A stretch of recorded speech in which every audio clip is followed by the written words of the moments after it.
Hello, everyone, and welcome into our special Thunder pod titled Thunder Ups and Downs Over the Years, where we will chronicle the two tanking years that the Oklahoma City Thunder went through to get to this point of the number one seed again in the NBA playoffs. My name is Jeremy Poplin. Want to remind you to hit that subscribe button, click the like as well as we continue to bring you Thunder coverage here via Griffin Media. Let's welcome in the Thunder beat reporter, Steve McGehee from News 9. Steve, thank you so much. And, we had this idea in talking about things that we wanted to do as we get set to head into the playoffs, still awaiting that first round opponent for Sunday.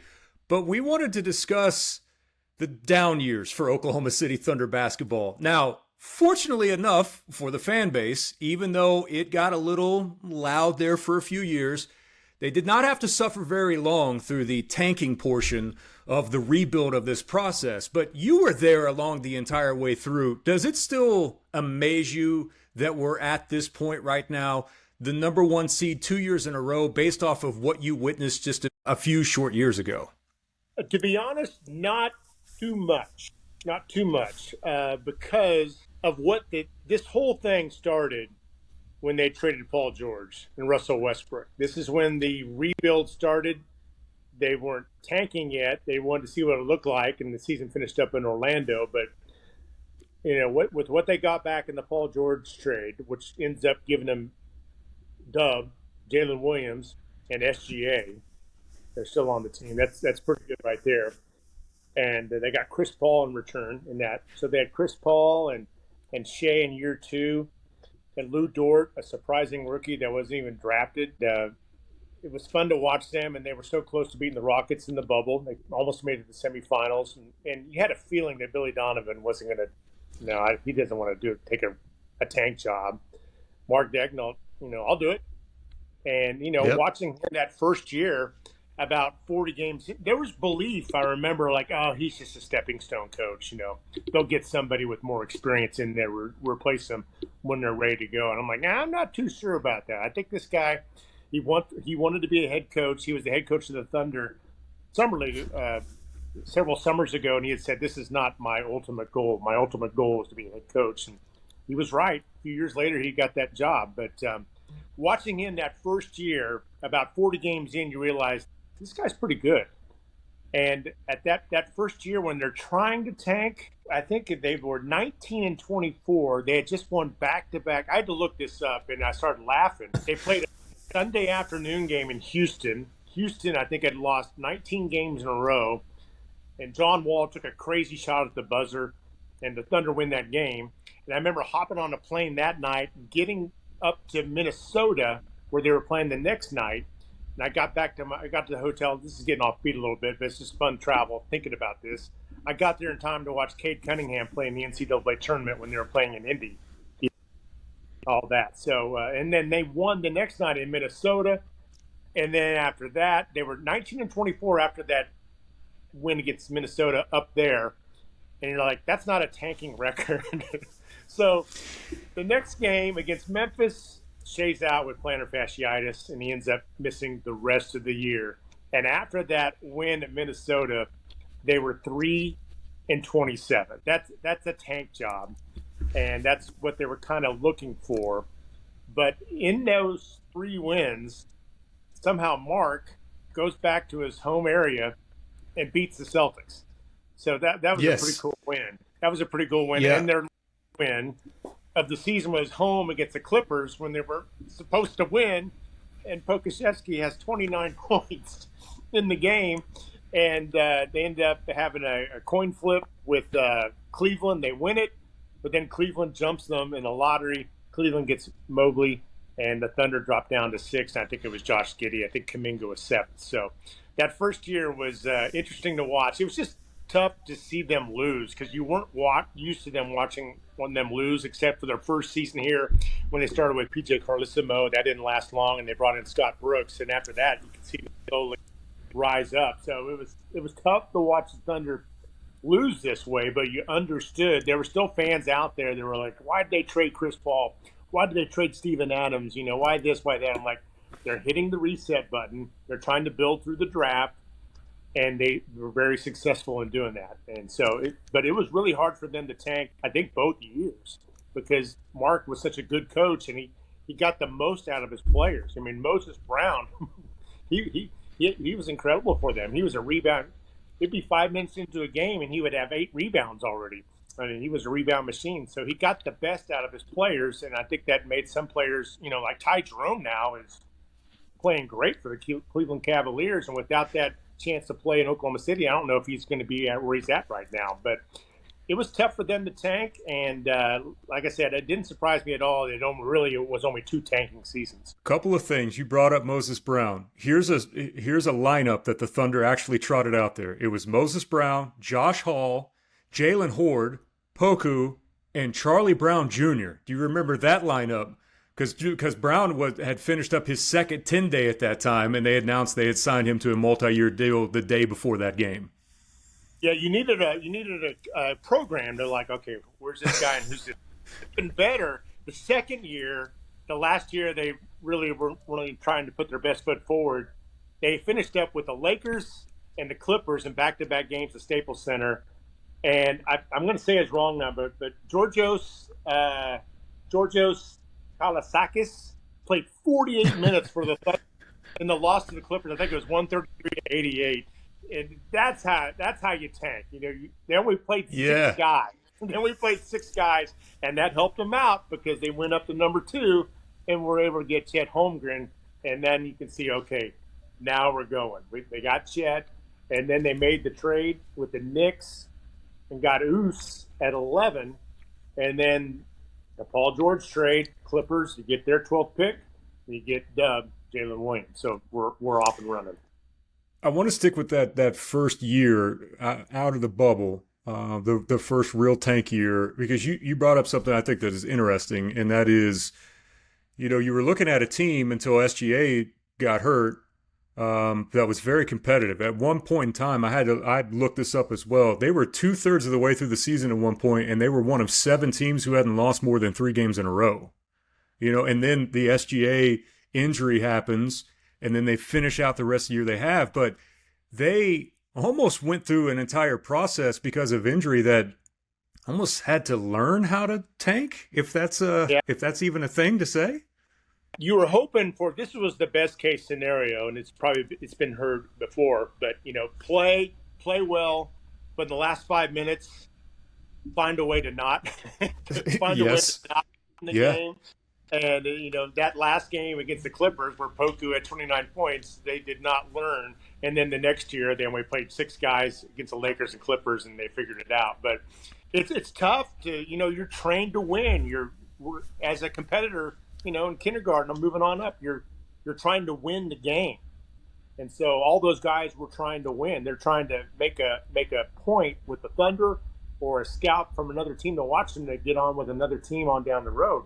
So it was hard for them. They were going to play their hearts out regardless. And it was weird to watch as we're talking about a few of the down years for the Oklahoma City Thunder as they get set for their first round matchup coming up on Sunday.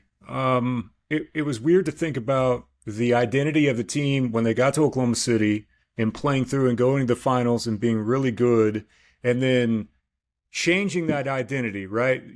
There's the Paul George trade with those years. Then there's, they've got the Westbrook trade. They've got Chris Paul. They went through, in a very short amount of time, a number of different identities. And then that first tank year, you don't really know what you have until you get to a certain point in your season where you're like, yo, this SGA cat, pretty darn good.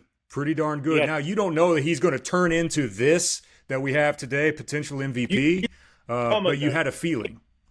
Yeah, you could see SGA coming. I'm like, this guy's pretty special. He'd get in the lane, and there's 2 tall trees in there waiting for him. I'm like, what's he going to do with this? And all of a sudden, 2 points. It was just amazing. And you watched him, and I'm like, wow, he got to 20 points. This guy can average 20 points a year. And then he's averaging 25 points a year. And now 30, and then now he's above 32 right now. It was it was fun to watch, and you could really see him grow. And Lou Dort was another one in his second year. I think he had a game in Tampa when the Raptors were playing there during the pandemic season that he had 5 threes in the game. And then you're thinking, wow, he can shoot threes and play defense. And, his threes are still pretty good, but his he's an all MVP when it comes to defense. So watching those guys develop, and Darius Baisley, you had hope for him. You had hope for Poku to develop as well. But that first tank year, you're thinking Poku's your guy. And I thought there was a lot of pressure on him to be that guy. I think he was the 17th pick in the draft. And that's a lot of pressure to kind of count on this 7-footer that can shoot threes to be the Robin to SGA maybe or whatever, and that just never developed. I always kind of felt a little sorry for him because he was kind of put in a role that maybe he was too much pressure for him, but he's playing overseas now. But at that time, you're thinking Poku was our guy, because that was our pick, and then it just turned out. And then we got Giddey the next year, and then obviously the Chet, Dub, and J. Will draft. And News really set the table. So in the second year, which is where I want to focus on right now, I'll just ask you, because you were there, there was a point about a midway point through the season where, to me, all the way down the turnpike in Tulsa, it seemed like it got a little bit louder with people questioning what the process was going to be. You knew that you had a good player. And there were some national people, too, asking, like, hey, we understand the concept and the idea of stockpiling all these draft picks, but at some point in time, you got to pull the trigger. What's the point of, having the hammer if you never actually swing the hammer? And there were a few pockets of, is this going to work out? How loud did that get, in your opinion? And what did it feel like around the team? Did they have this understanding and belief that we know exactly what we're doing and this is going to turn around? SGA especially had a lot of faith in Sam. Sam probably, obviously sat him down more than once and like, this is what we're going to do. Please trust me. It's going to stink for a couple of years, but you're going to see the growth. And it really helped out when they had those 3 lottery picks in the summer of 2022. But there was a lot of people who were upset when they traded a pick, mid-first rounder, and Houston drafted Şengün with that pick. There were people upset, but if they had got Şengün, would they have gotten Holmgren? Would they have been too good? That's what I thought with that. So obviously, this team does their homework and they scout. So obviously, there was something they didn't like about them. Let's take that pick down the road, and they are set with. They're in any other team GM out there in the NBA would love to trade rosters and what they have stashed with draft picks. It'd be anybody, even the Lakers would trade in a heartbeat because they are set up for the next 10 years with what they have this summer, maybe. If some of those picks don't convey this summer, then they get even better next summer. So, and they'll probably keep kicking some down the road. But I think there was a strong belief in Sam. There was a strong belief in Mark Daigneault that this was not a stepping stone hire. This is our guy to guide us in the future. And so far, it's worked really well. I think in the last 3 seasons, they are 165 and 81. That's a pretty good mark. And they struggled to tank because Mark was that good of a coach, maximizing what he had with his players. What's life like on the road as a reporter covering a team with 20-plus wins? It's tough. That first year was tough because the NBA had one commercial they ran on the video board. It was Bill Bradley, politician, former player, talking about the NBA, and I heard that promo 100 times. Second year as well, but the fake crowd noise got me. It was so funny that the game would be over once the TV broadcast. Hey, we'll be right back with the post-game show. Silence. The arena was just silent. And there's players still on the floor, talking to each other, catching up. So that was a weird feeling. But, some people had fans. Some people did not. For me, traveling, I remember this was like, oh, no. It was the 70-game season. It was a good year to have your number one in tank because they only played 70 games. After the bubble games, they finally got it figured out that they could play right before Christmas.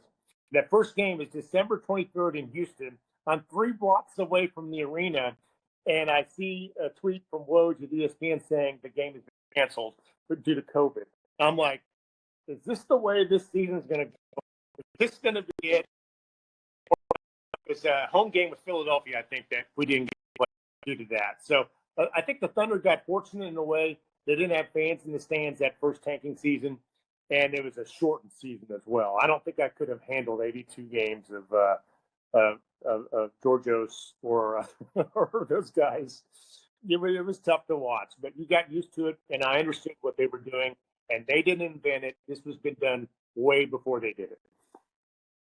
Did you ever feel like that maybe you've gone through a little of the growing pains as well, kind of like the franchise has here through this stretch? Because, I mean, you were out there the entire time. I'm like a third cousin. I'm an extended Yes. I'm an extended part of the family, but it was just weird times. You interview like this. You're talking to Al Horford, asking the question. The number one question during that first tanking season was, "Can you hear me? Can you hear me?" Yes. Yes. You're muted. You're muted. You're trying to hit things. It was just a crazy time. A crazy time. I'm glad that it's in the past, but it was a quick 2-year rebuild, and I'll keep the team unnamed, but it was on. I mentioned to you before. I like to listen to the radio broadcast of the opposing team when I'm at the game to kind of see what they say about the Thunder. And they were kind of picking at. I mean, the game was over, so they're just killing time. And they kind of picked at the Thunder for tanking Chet Holmgren's rookie year. I'm like, he could have played at the end of the season. He could have played. They were tanking. I'm like, no, they weren't. SGA was playing, and so was Dub, so was Lou, and they were one win away from being the 8th seed in the West. So it's just kind of interesting how other people perceive how they got to this point. So that was my final question for you. Was that season where they were eliminated in the play-in? How instrumental was that game to the Thunder just through a building process to get where they're at right now? It's kind of showed you, like, hey, I remember Steve Kerr, I think that year, said, you can see it coming. This is a team on the rise. It's coming. And he was right. To do what they did, they were 40-42. They won at New Orleans, but then lost it in Minnesota in the play-in for the 8th seed. But just to see what they did, as they got better as the season went on, you could see them rise, and you're like, okay, wait till Chet comes in next year and another pick, and they get Casey Wallace, who was an outstanding draft choice by Sam and company. So you could see it coming. You could see it building, if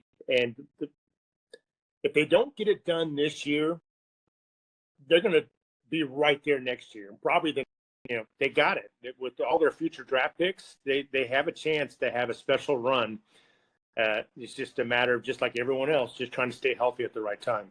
I was going to read you this quote, and this is from Sam Presti. He said, this was before the season started, when they, right as they were getting iHeart. He said, we're going to need some time with this group, but our continuity will not be great early. I don't think it's going to be an issue when we get some miles underneath us. He's had that approach the entire time that he's been in Oklahoma City. I know fans and everyone, we want them to win right away, but they've never strayed away from the fact that this is a process, that they are in it for a long-term issue compared to just winning right away. I think it really helps that they had that early run with Durant and Westbrook.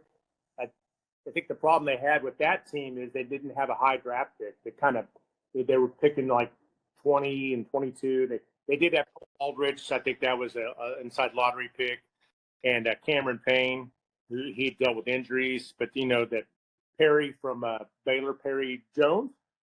I just want to say, Ellis, that's Kansas. For guys that just did not pan out, so they couldn't really get a rookie to come in there. They did a great job though with Reggie Jackson. Took number 24, I think, out of Boston College, and then Reggie wanted to be the guy, and so they had to move on from him. But Reggie helped them win a playoff game in Memphis, I know. But that was another great pick. But it's hard to hit on picks kind of after pick 12, 13, 14, fingers crossed, and I think Sam has mentioned that. It's not easy to draft and find the guy that late in the draft, but it's possible. The Thunder, Aaron Wiggins was picked number 55 a couple summers ago, and Jay Will was an early second-round pick. So they've done a great job in round number 2. A.J. Mitchell last summer. He looks like rounder. So they've done a great job with drafting. It's going to be fun. We'll talk about this later, but it'll be fun to see what they do with the draft this summer. Do they need anybody with Nikola Topic waiting? We'll see. We'll see what they do, but they have options, so they could kick those picks down the road if they get multiple. But they have a chance to get Philadelphia's pick at number 7. So, that I don't think you want to trade that. 7, it's a pretty good draft for that. Pretty good draft. And we got a long way to go before we get to that point. Steve, there's been a lot of Thunder ups and downs, obviously, here over the last couple of years for the Oklahoma City Thunder. One thing I do want to promote, I know you've got a top 5 wins over the regular season that we're going to have online and some video of that for you. Want to promote that, so make sure that you go to news9.com and check that out. Make sure that's up on newson6.com as well. Steve, appreciate you. We'll do another one of these, I feel like, fairly quickly once we find out who the opponent is for the Thunder coming up on Sunday, man. Once game one starts on Sunday, it goes fast, and it's like every day there's something going on. So that's the playoffs.